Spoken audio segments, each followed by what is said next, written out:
FINCA Peru is a microfinance organization, and they provide small loans to individuals that otherwise could not get loans from traditional banks. And in addition to financial products, they also provide educational services to help the communities they serve advance out of poverty.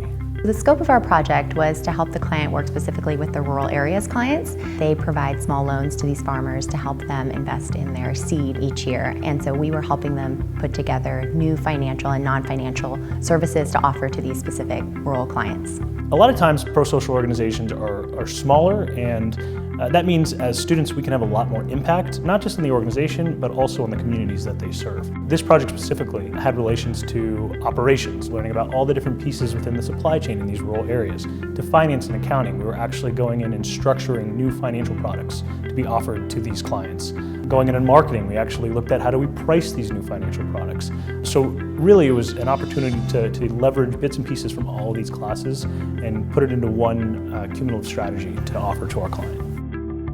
So we actually went to Peru twice. So the first time we went early on in the project, and the point of this trip was a fact-finding mission, trying to understand the context that our organization was operating within, and also the farmers, the rural farmers that we were trying to help. And without that first trip, I don't think we could have been as successful, because the second trip was all about testing our ideas. We started implementing our recommendations during that trip. So we could not only give our client really sound recommendations, but also the roadmap to implementing those.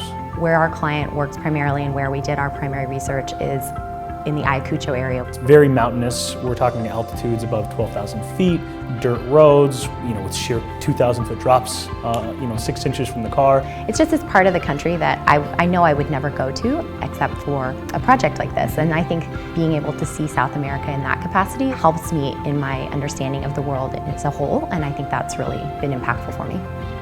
I felt amazing about where we ended this project. Our final report was basically the package with all the specific details of the recommendations and the roadmap to continue on the implementation.